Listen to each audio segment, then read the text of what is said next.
Hello, everyone. Thank you so much for joining us for this LinkedIn live broadcast. It's called Make Change Happen. And I'm really thrilled to be talking about change with my guest today, Ben. Um, Change really sets me going because I've kind of grown up in that space, and there's been a lot of change projects that I have been involved in. But at the same time, change also has touched my career. It has changed the number of countries that I've lived, the number of companies that I've worked with, the number of projects and industries. And I love not only talking about organizational change, but business transformation as a whole, and um, scaling up on the results and the outcomes that we get. Now, my guest today is Ben Arendt, and I'm so thrilled to have you, Ben, on this chat with me today. I'm quickly going to introduce Ben, and then I'm going to hand over the mic so he can tell us a little bit about himself.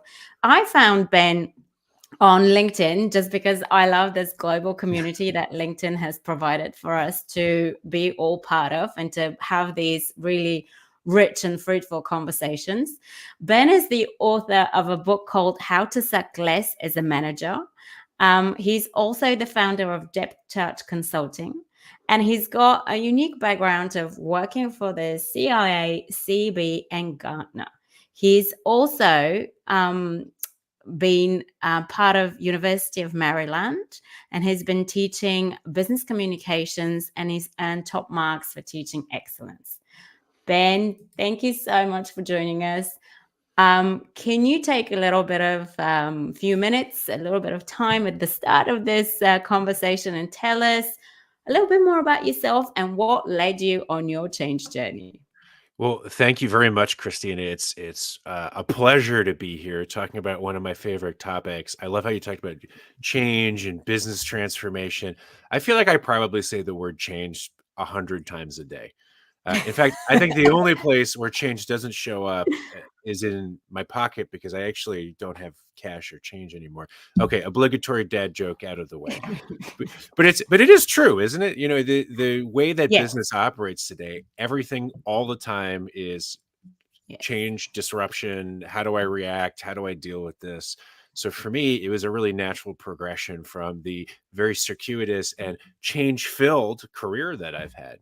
To Mm, your point, you started out working for the U.S. government for quite a few years. Had some fun there. Stint as a White House briefer, which from the change angle gave me a great optic into how very important, very stressed out people uh, mm, take in information and make decisions when they don't have a ton of time and there's a lot of pressure. And from there, yeah.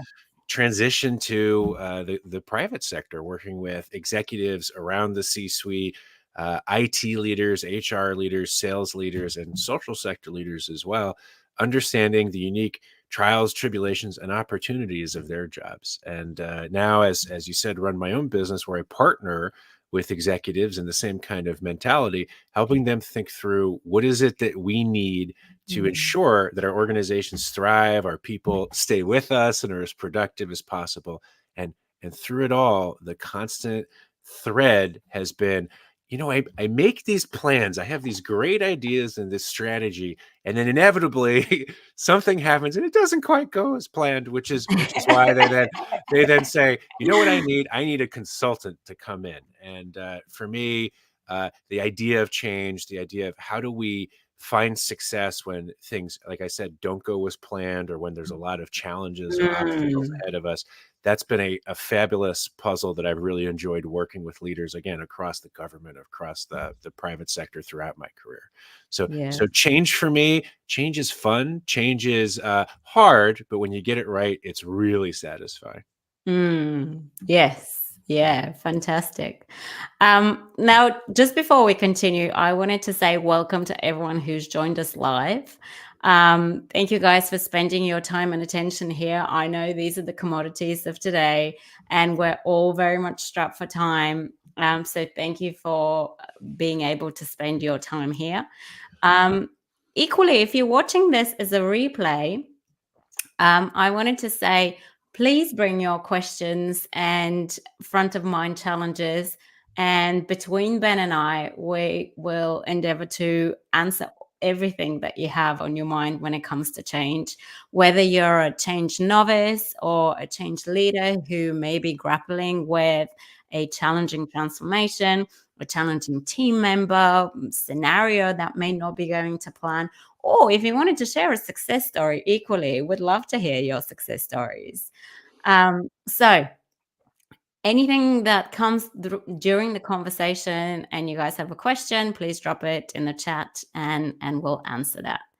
Now, Ben, I know you mentioned you've worked for the CIA. You're probably one of the only people I've met who's worked for the CIA. What kind of projects do you guys do at the CIA? Well, I can tell you specifically, I mentioned the White House briefer gig, and I think for me Mm, that stands out because it was a pretty, seminal moment in my career. I think we all have those periods where we go through things that are especially meaningful to our development or that they leave a yes. lasting impression. And for me, this was a rotation I did during the Obama administration, and it was my responsibility to make sure that I had these 12 clients working in the executive branch of the U.S. government. I had to make sure that they had all of the information that they needed every morning to make the Mm. decisions and judgments that they needed. So to that end, I'd get up at about 2 a.m. every day, sometimes 7 days a week, go to work and then read thousands of documents, literally thousands, to try to figure out what did my 12 folks need that day, and then how could I get as much as possible expertise in the nuances of this so I could help summarize them and make them useful. Wow. Then Right. I'd get driven over to the old executive office building, which is attached to the White House. And by the time my customers were arriving, starting their day like 8 o'clock, I was there in my little suit, ready to present information to them, kind of like a friendly little butler waiting for them to show up and greet Mm. them every morning while they were getting their coffee. So again, what that taught me, first of all, night shifts. Some people can do them and some people can't. So it's funny. We were speaking of change. We were talking before this. I'm expecting my first child with my wife here pretty shortly, and Yes. and I think Huge congrats. thank you. But experiences like this at the time it was very difficult. But now looking back, a lot of things don't seem as hard afterwards. So, for those of us listening, there are going to be times in your career where you're going through a lot of change and a lot of tumult. Yes. Just remember, you're going to learn fantastic things that are going to make you more resilient and have better Mm. perspective about change in the future. Yes. So that's one of the experience that always stands out to me, and that I will always look back and treasure, even if at the time I was pretty sleep deprived. Yeah. Yeah, and I feel it's quite funny in a way. All of the really tough project experiences and the really tough clients that I've had have always taught me something invaluable for the future. And I look back actually quite keenly now. Of course, hindsight is a great thing, but now that I have this space and time, I look back at it and I go, gee, had I not had that experience, I would not be able to do all of the things that I've been able to do. Like, for Absolutely. example, when I first moved to Australia, with my job working for Accenture, I was put on a project consulting for a quite a big mine site. Um, the mine site, however, I don't know anything about mining. The mine site was positioned in a very far corner. I did not have a driver's license. I could not get myself there. The site was very male dominated. So it was, looking back, going to a new country in a completely new environment in a place where I couldn't drive myself was very tough. But then looking back, I managed to make lifelong friends at that scenario. I managed to bring people around with some of the um, communications and engagement and some of the events that we were putting on. The leadership was very challenging, but of course, if you're not putting yourself in a challenging position, then you don't know how far you can get. So yeah, looking really keenly on some of those experiences. So I think similar to you, your 2 a.m. wake ups will pay dividends in the Yeah. in this huge change that you have coming your way. But it's going to be brilliant. You're going to love it. Now, let's talk a little bit more about the meaty side of change. And you mentioned partnering with executives and partnering with business leaders on big transformation. One of the things that I've learned from your videos, before we go there, I just wanted to mention to everyone that's joining us on the stream, you have these super cool educational videos on your feed that I absolutely love, and I would urge people to come and follow you, because not only they provide a lot of information and a lot of golden nuggets when it comes to change, but they're hugely entertaining as well. Thank you. And the scenarios that you shoot those videos are brilliant as well. So I watch those, and a lot of those talk about transforming behavior and some of the common obstacles to transforming behavior. What are some of the things that you have seen leaders do when they overcome these hurdles to ensure the lasting impact for business transformation? Yeah, well, first of all, thank you very much. As far as the videos go, I also used to be a comedian. So for me, obviously, Oh, not fantastic. not a great one, because the corporate stuff is still my main role, but that's okay. And I try to work it in, just because I don't know about you. There's like you said, there's an infinite number of things trying to get our attention, which, by the way, Yeah, that's a huge obstacle to change. Let's have a yeah. little fun, at least while we're doing this. But when it comes Love it. to obstacles to change, one of the biggest ones that I see, and when I say change here, I'm talking about a big substantive Mm, change effort at an organization. It could be a product shift, it could be a strategic redirection away from something, or a yeah. culture paradigm movement.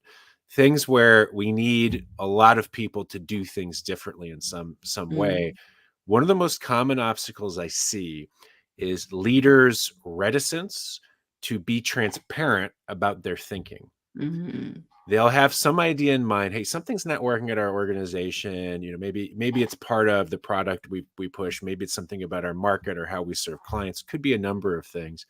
But at a high level, these leadership groups will get together and come up with a big, as my friend used to say, big hairy idea that they Yes, that they want to implement. yes. And one of the biggest challenges, once that idea comes through, is that we start to, as leaders, attach to that idea and try to think about, how do we make our idea happen, instead of pausing and making Mm, sure that we're communicating up and down our organization before we start making assumptions about what's going to be best for all of us.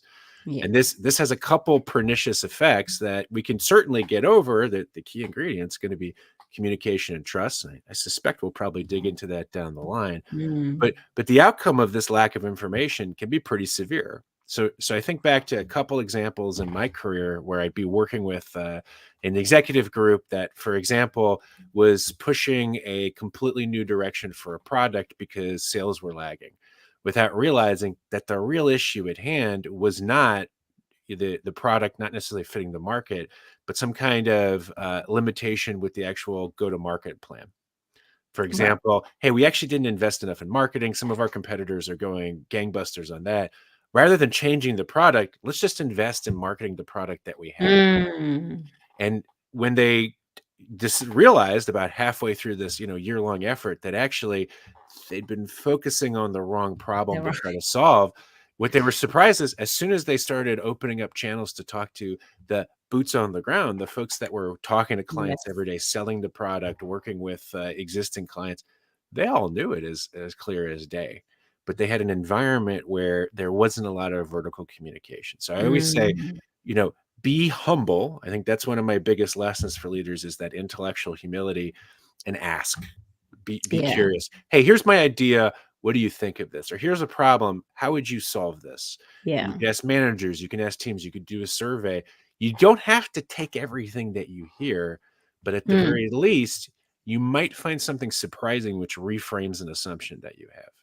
The, yeah. the second piece of this that makes that so vital is that when you actually start to roll out that change, people feel ownership of it. When you Mm, announce something and you push it on a group of people, look, even if your culture is the best culture in the world, it's natural for people to feel resistant if they don't feel like they've been heard.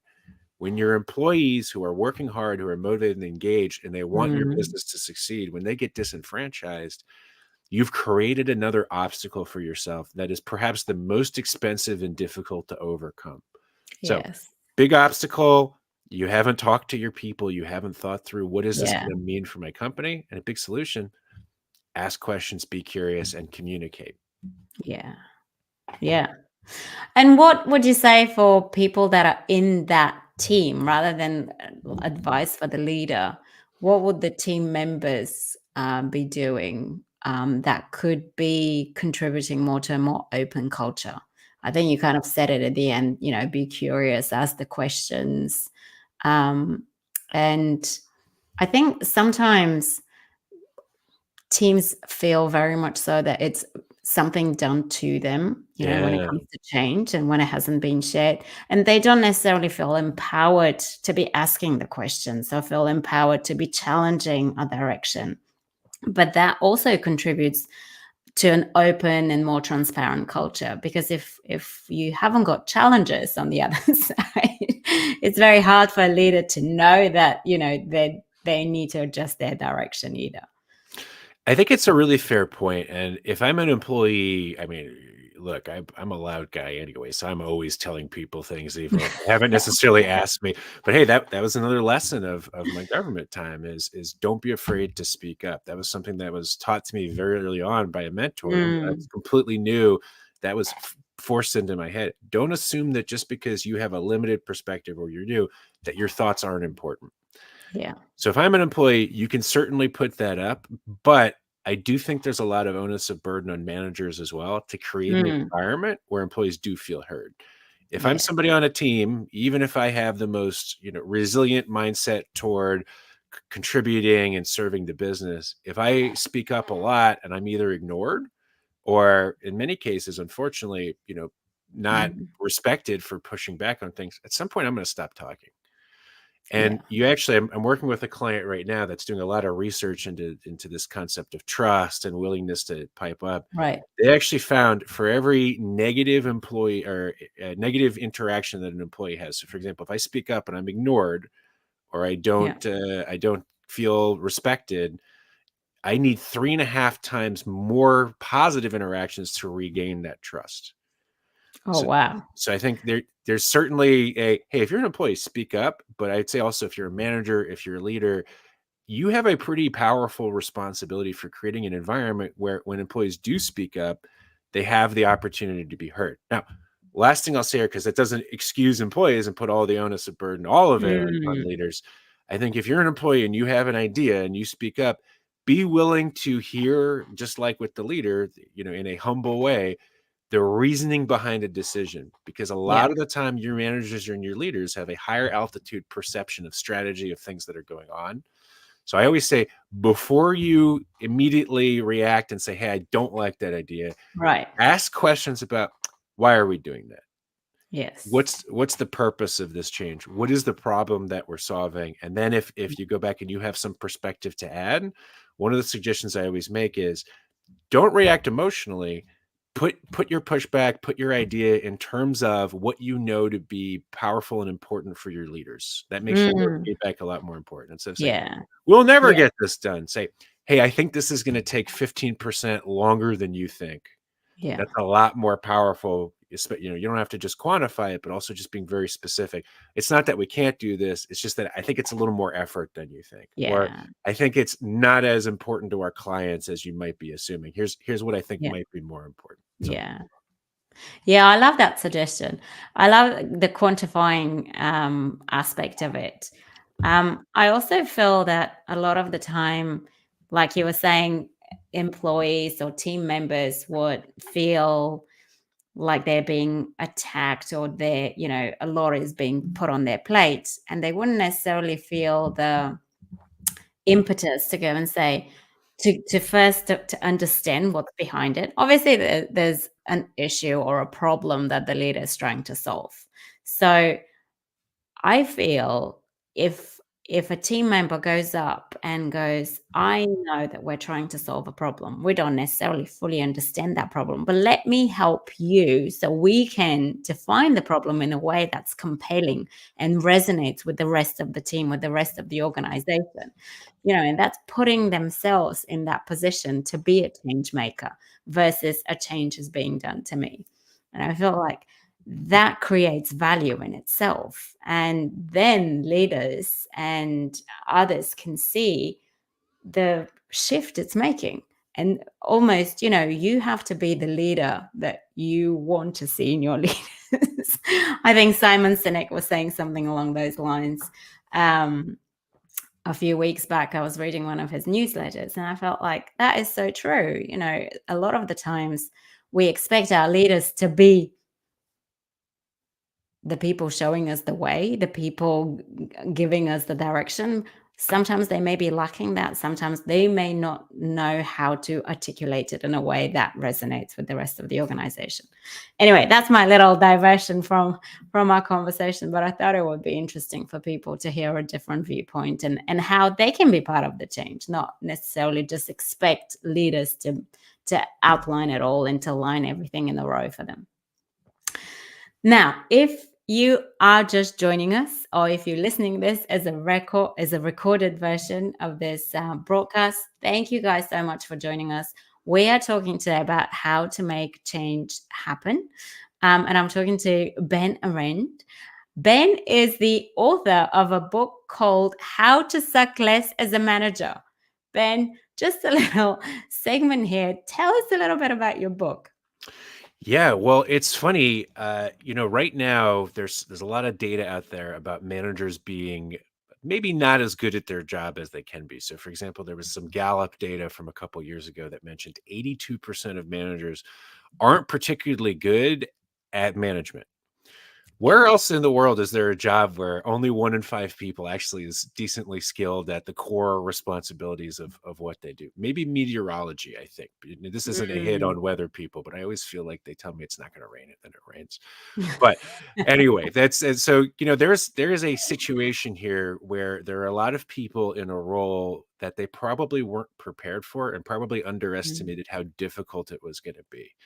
And the flip side of that is there's a lot of guidance out there trying to help people be, the next fantastic best leader that's out there. And I think sometimes in a lot of aspects of our life, when we aim for perfection, we're going to put too much pressure on ourselves. And, in aiming for Mhm. perfect, we're going to miss good. So I say, Yeah. you don't have to be great. You don't have to be perfect, but take steps to try to be a little bit better. And the Yeah. the focus of the book is just highly actionable things that you can do right now based on a variety of places where you might find that you need a little bit of help. And Mm. those places specifically are those that I've surfaced in conversations with managers, with people living under managers that they don't Yeah. particularly love, to help improve a little bit. The interesting piece, so it's the book. It's split into 10 different categories of reasons you might suck that you can focus on some practical guidance. Yeah. When I started the book, it wasn't my intention to really go and make a statement about emotional intelligence and emotional regulation. That's really just a couple chapters of the book. I also talk Mm. about communication and planning and thinking about your own career as a means to get your Yeah. own energy as a manager. What's come out since the book came out is that apparently this is kind of a novel idea that a big part of being an effective leader is being self-aware and being very principled about understanding your own emotions so that you see things like bias in your Mm. judgment and Yeah. times when things might trigger you and make you angry or have a strong reaction when it's not warranted. So since then, it feels like I have a lot of conversations with executives and on things like podcasts where we end up talking about emotions. So there is a lot in there about, hey, if I'm a good manager, I do need to be in control of my emotions and be able to understand them. But there's some other Yeah. stuff in there too. If you think you're that's not your area of need, there's some other guidance in there too. Yeah. Fantastic. And is the book designed just for leaders? Can you be not a leader and kind of using the book as a bit of a guide of what good leadership looks like? Absolutely. But I think also to the point we just made, everyone is in some way or another a Right. leader. Whether Yeah, it's, so feel empowered to be the yeah. leader that you need to be, yes. And you may not be a people manager now, to those listening, but the way Mm, that a lot of our careers are structured, at some point, you're probably going to be in a position where you lead people. And even yeah. if you're not, you're going to be influencing others. And there are certainly things that you can do now to improve how you communicate. Mm, Think, especially, I know a lot of folks that I talk to who aren't people leaders say that some of the work I do on upward management is especially useful, because that's, hey, if you think managing downward is hard, I think I just put out a video too, Christina, about yes, this. I love that video. Trying to give constructive feedback up the chain can be even more fraught with challenge. A leader Yeah. who says my door is always open, that may be true, but you have to be professional and smart about how you communicate upward Mm, to leaders, and don't make assumptions like Christina was saying. But yes, absolutely. In one way or another, we're all leaders. yeah, And this, I think, goes back to change as well. We all play a role in how we change our behavior and influence others to change their behavior. yeah, yeah, yeah, very true. Now, you spoke a little bit about emotional intelligence and the the number of conversations you've been having about emotional intelligence. What how do you see emotional intelligence play part as part of change management and part of transforming an organization? Well, I think we just hit on a huge one. So let's start with the one about, if I'm an employee and I find out there's a huge change, Mm, what are some of the first emotions that we feel? Change is scary. yeah. It makes us feel resistant. It makes us feel stressed. It makes us feel anxious. I think as human beings, most of us innately prefer to find a little place of comfort and then work out of it. Now, some of us, I actually quite like, the Wild West where every day is different. But I know, for example, my best friend would rather jump off a bridge than have a day where they're, talking to people all day and trying to solve problems. So Yeah. everybody's different. I'll take that. But for a lot of us, change feels uncomfortable. And then when we start to have that ambiguity around what's going to happen, it takes us out of our comfort zone and can Mm, make us feel, again, disenfranchised, make us feel uncertain, make us feel yes. that we're not in control, and then that leads to Mm, emotions that can cause various kinds of dysregulation. So I think, yeah, for from sure. one perspective, spend some time, if you're an employee, you're going through a lot of change, and think about your feelings. This is usually, I say, people say, well, is EQ, is emotional intelligence teachable? I think absolutely. The first step is thinking and reflecting on how you feel, and if something happens that you don't particularly like the outcome, in terms of how you acted in a situation, stop and think about that particular situation. Like, what led to that? Yeah. What were you feeling? What was the other person feeling? What were Mm, assumptions that you made that later on you found out weren't true? What would you mm, have rather had as a reaction? So there's a lot in there. I think as leaders, we have to understand that emotions are significantly more powerful in how people make decisions than logic. mhm. So this is something I do a lot when I'm That's a big one. training salespeople. We talk about the elephant and the writer. If Yes. you imagine that person on top, the writer, that's your logical brain. And most of the time, if you're trying to change behavior and you really appeal to the logical sense, they can probably steer the elephant in the right direction. But if that elephant, the emotional part of your brain, gets activated, that writer's holding on for dear life. There's not a whole lot Mm, we can do. So as leaders, as much as we can anticipate emotions and think about how different groups of employees might feel in reaction to change, I think that gets us a lot of power. mm. Last thing I'll say here, one of the areas that I always advise leaders in thinking about emotion and thinking about change is, remember the shark from Jaws. So, Yeah. Christine, have you seen the movie Jaws? I have, Yeah. yeah, ages ago. It's probably showing my age now, but I mean, yes. I've seen it a lot, many, many times, and I remember it doesn't really have the same impact on me now, but when I was a No. kid, and you hear that music and you see the little point of view from the shark. Oh, the music still has the same impact on me, Oh, I man. think, because But I live in Australia as well, so that's a real wow, touche. Yeah, over here in Philadelphia on the US East Coast, there's not a lot of sharks trying to No. take a bite. Oh. But look, why is that so scary? Because at the end of the movie, you actually see the shark. It's not Mm, nearly as scary as what your mind imagined, mm. but in the absence of information, your brain Yes, is the most powerful creative yes. computer in the world. The same thing applies to change. If I'm an employer, if I'm a leader, and I know that employees know something is happening and I'm not telling them, rest assured, they're going to imagine the scariest possible version of whatever you're thinking about. The Yes. more that you share with them, the more that you could pop that bubble of fear and say, hey, even if it's, I've heard your concerns. Look, I don't have an answer right now, but here's how I'm going to get one. Letting Yeah. them know that you understand their feelings, that validation sometimes Mm. is even more powerful than trying to solve the problem. Yes. Yeah. Yes. And there's so much to be said about people and teams feeling heard and feeling like someone else has understood their pain points. Not Yes. necessarily solving their pain points, like you're saying, but heard the pain points and willing to do something about them, willing to escalate them, willing to get a leader's attention on them, whatever that make action may be. But yeah, so true. So true. Let's talk a little bit about change not going to plan, because I know you've got some stories in that area, and I'd love to get some real life scenarios of what happens when change doesn't go to plan.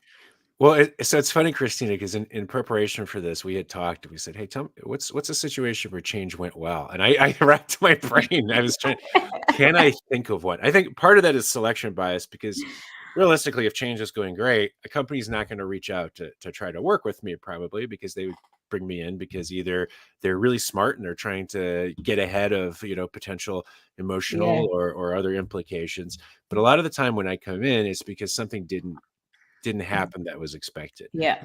On that note, I will say to this day, I have never seen an example of an M&A, of a merger and acquisition, that has taken place on the timeline articulated at the time that it's announced.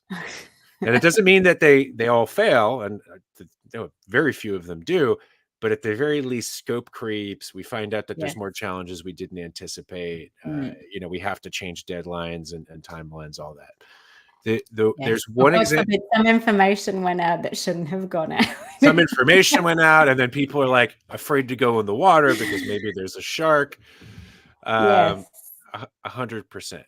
So what though? So we talked a few cases of where change doesn't go well when you don't have good Mm, vertical communication is one. I think a big part of what we just said too is we need to have in mind that plans are going to change.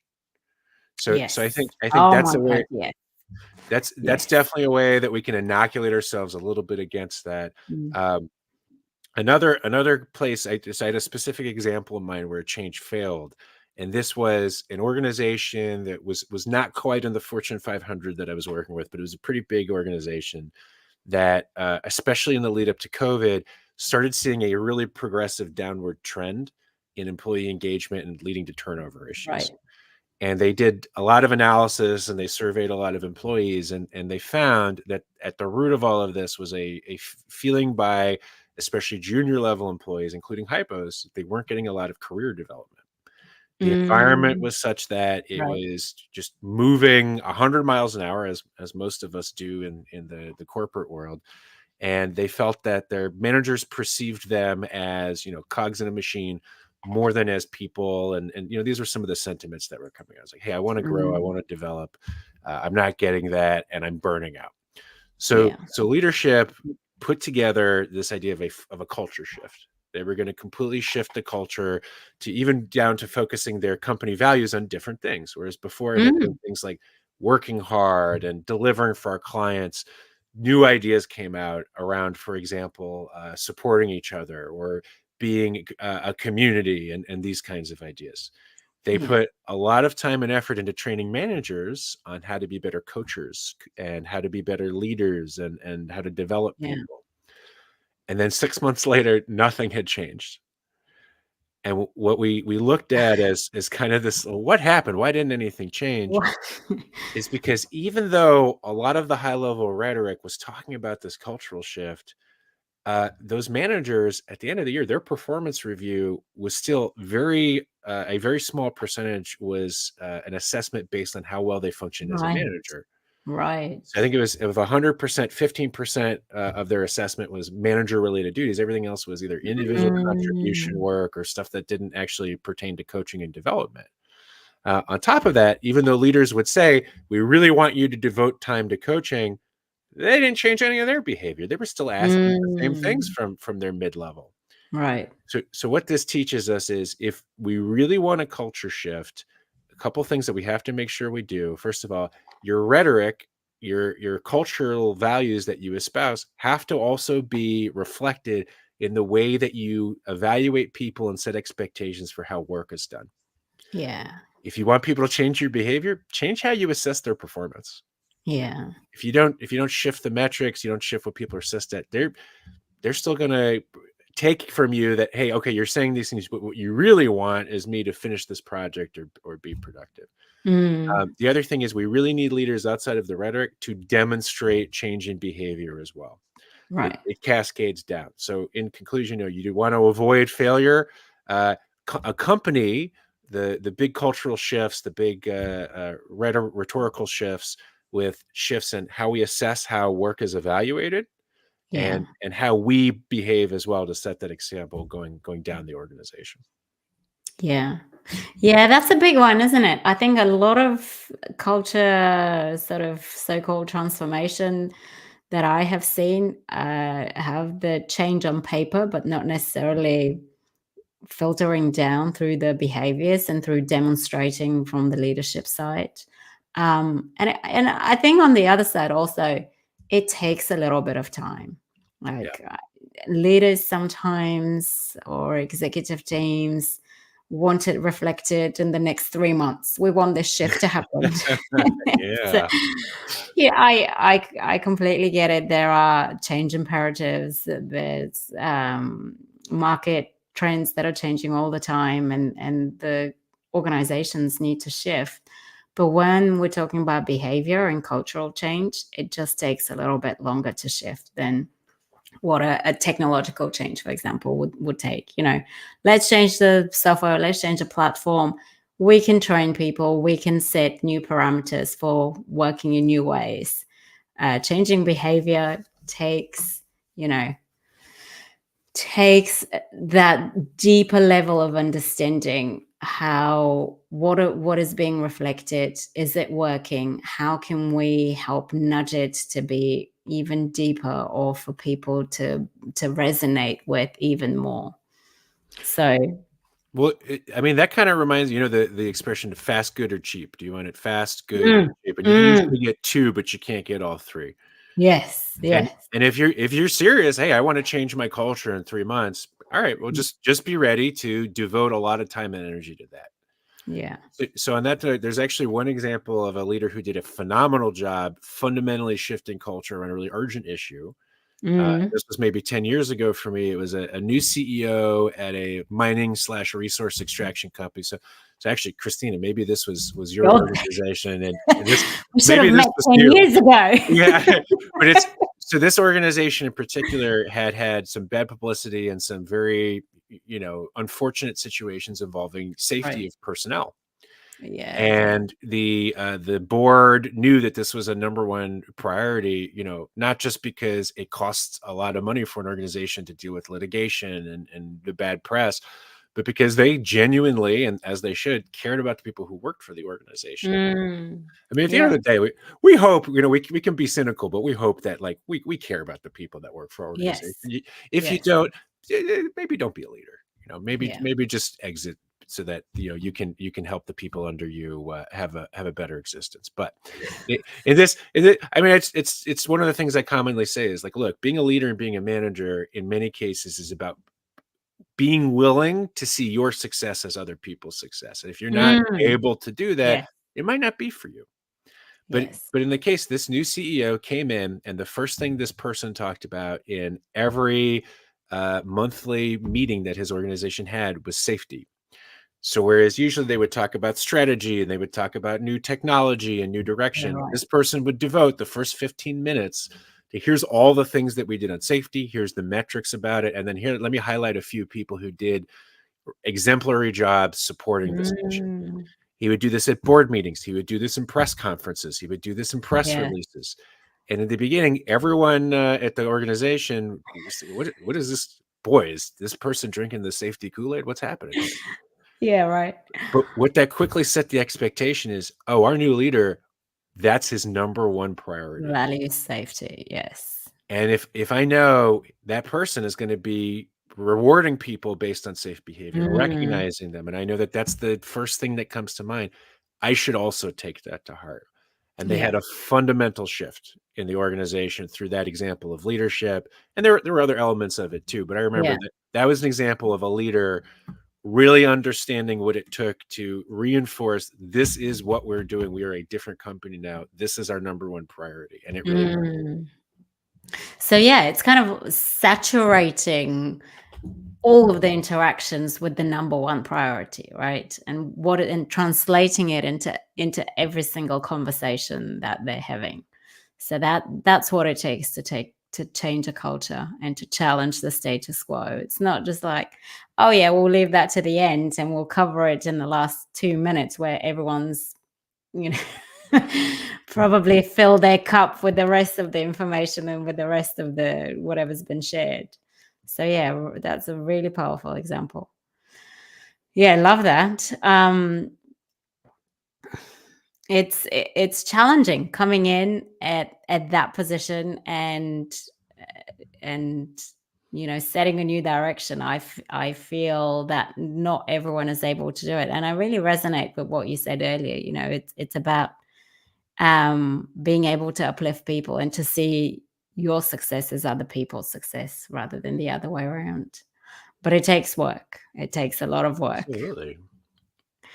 Let's talk a little bit about change resilience and what Ooh. it means to be resilient. And I know this is kind of like the culmination of our discussion because we're almost coming to the end. But it's such a I feel it's also a buzzword in our culture nowadays. A lot of companies go, "Oh, we're looking for change resilience, and our culture needs to be change resilient. Our employees need to be resilient towards change."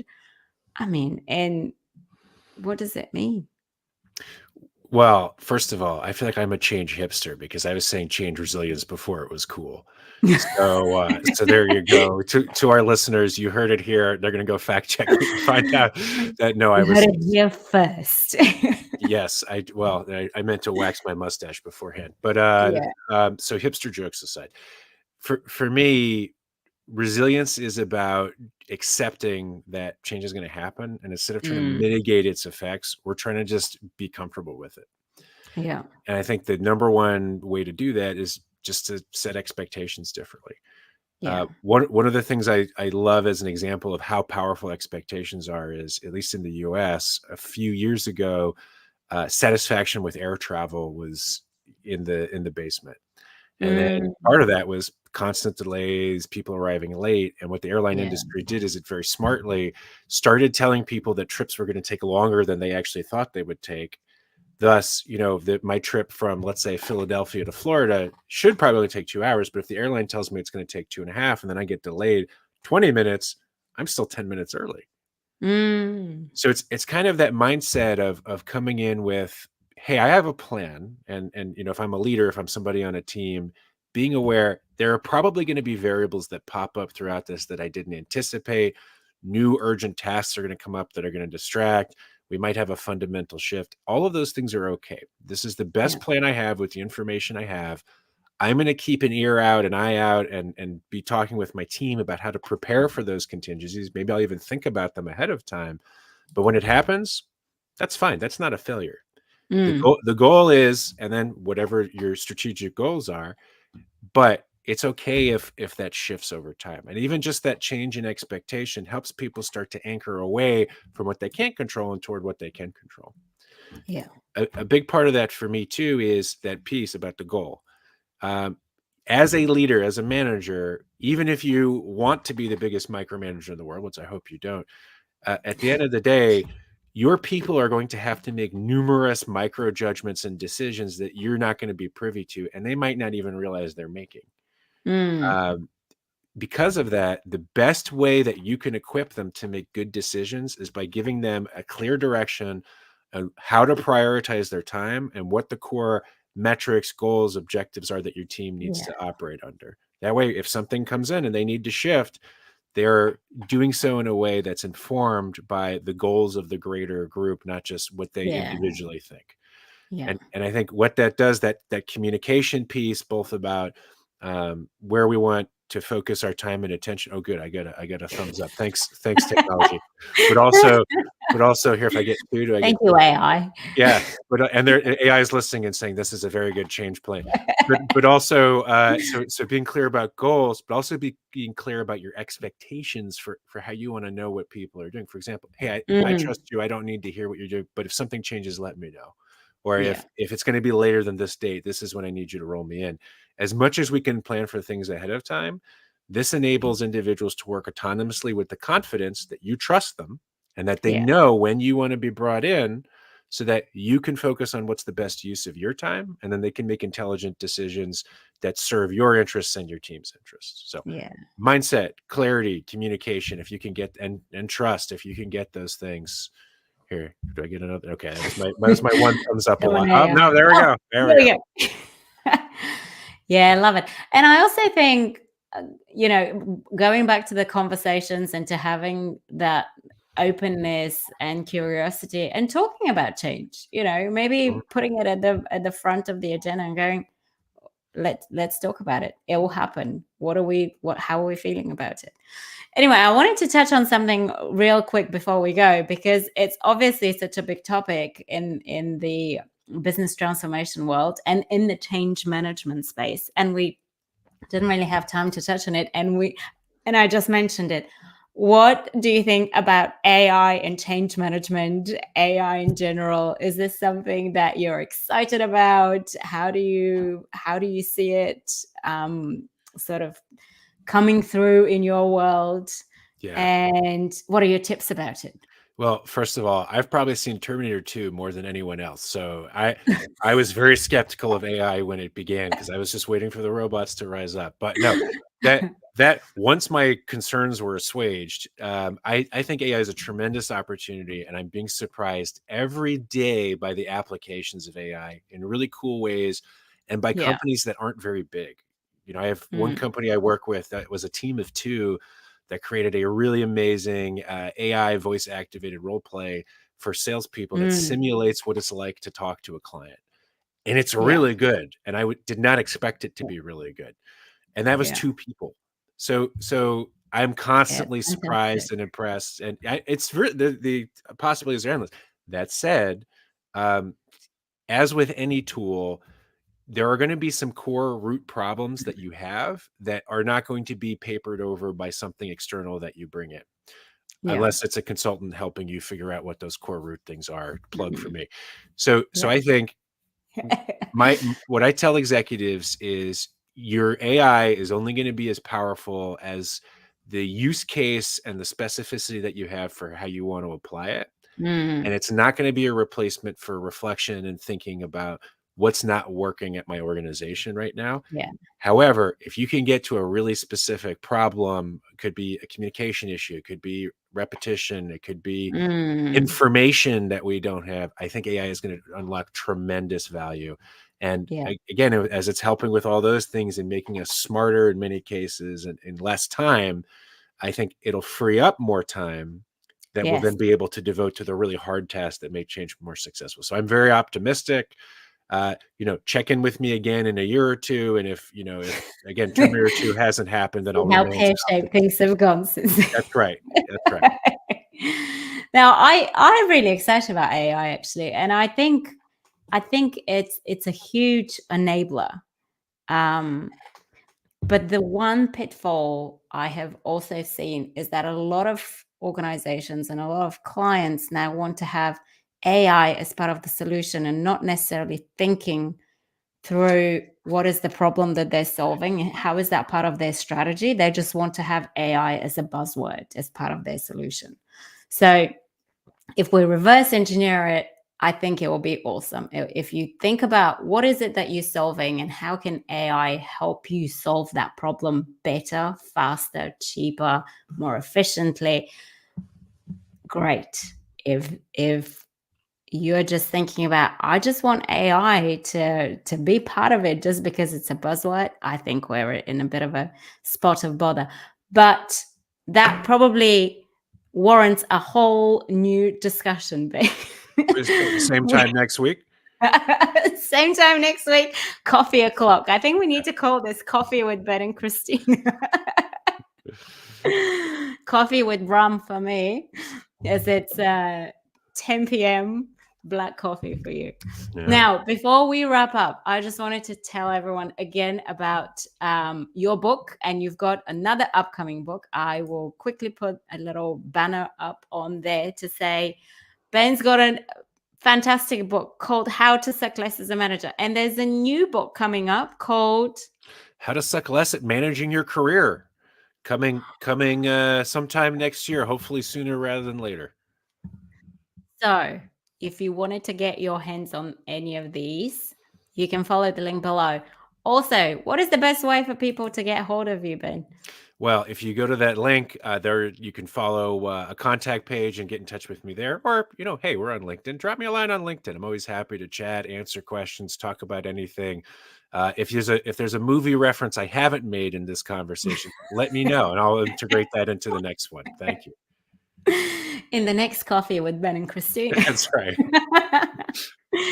Thank you so much. It's been so much fun having this conversation with you. I've really enjoyed it. Thank you for the tips, for the conversation, and for the information on how to suck less as a manager and how to manage our careers. I look forward to speaking to you again in the future, because I'm sure we'll find another interesting topic that we can have this coffee, whether it's spiced coffee or non-spiced coffee. And if you guys are watching this either as a recording or as live, if you had questions or wanted to connect either with me or Ben, just drop us a line on LinkedIn, connect with us, and let's grow our network together, and let's grow our change capability together, because that's what we're here for. We're here to make sure that we as a global community can learn from each other, can inspire each other, and can transform better. I love that. Christina, it's been a pleasure. Thanks for having me. Awesome. Thank you so much, Ben. See you, everyone.